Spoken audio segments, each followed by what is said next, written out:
Good morning to you. Welcome back. We at Morning America have been covering this breaking news that the nation is just waking up to, and that is that General Colin Powell has died at the age of 84 due to complications involving COVID-19. He was fully vaccinated and getting medical attention at Walter Reed. However, he succumbed to that illness, and he leaves behind a wife and 3 children.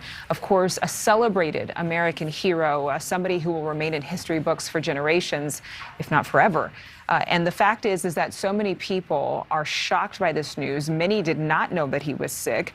We've been speaking with some of our own team here, as well as medical experts, about exactly how this affects us internally and as a country. And I'm super happy to have clinical psychologist John Duffy here in studio with us.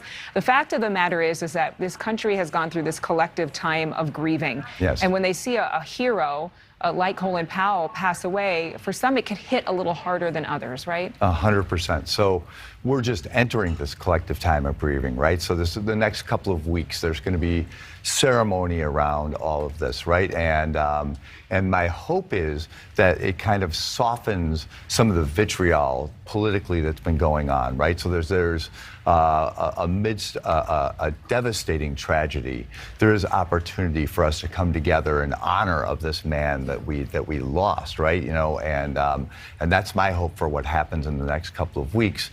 But I think initially, collectively, we just have to get past the shock of the fact that we lost this man we didn't even know was sick. Right, and I think that you make a really good point, and we were talking to our Washington bureau chief, Mike Viqueira, about how beloved General Powell was and is, and that he represents a different time of politics. Yeah. We've been going through the motions of a very divisive debate all across TV screens and social media accounts, and you deal with some of the repercussions of those online arguments. Yes. All the time. Yes. This is more than just sharing opinion. We've come into this era where we have shared so much pain collectively that a lot of these responses that we're seeing online to things like politics can be detrimental to mental health. So when someone like this, someone like General Powell dies, there are folks who are devastated.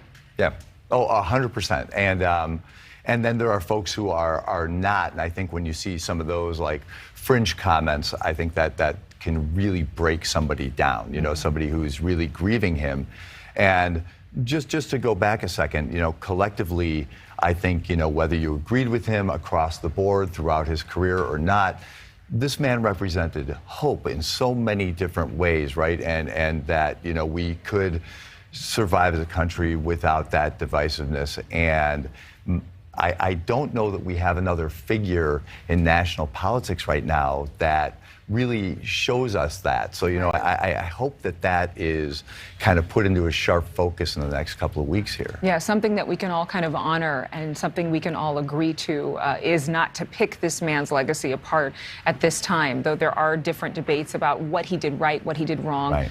It's right now a reflection of life. But for anybody who is going through a difficult time, whether it's grieving this particular death or grieving just life in general, not being what they wanted it to be, this year, 2020 and 2021, not quite what we wanted it to be, with wave after wave of the pandemic and just the continued laborious conversations about when this is going to be normal again. Yeah. What do you say is good advice for all of us? Well, so a lot of us have dealt with COVID losses on kind of a micro level, right? Just with our family and our close friends.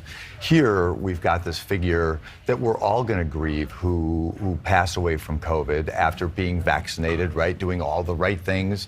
And so, you know, I like to think that we're learning a lesson from that too, you know, that, you know, we're all fragile and, you know, life is fragile, and, you know, to reach out to people that you care about, reach out to people who aren't doing well, reach out to older people. You know, Colin Powell, as mighty a figure as he was 84 years old and susceptible, right? Yes, and somebody's grandfather. Exactly. And so maybe this is a signal. You know, we can't do anything about bringing him back, but we can honor those we love and those who are in our life who are above 60, you know, the ones who we have to take that time and honor that time for. Thank you so much, Dr. Duffy. It's always good to put things in perspective because these are news headlines, but this is all of us at the same time.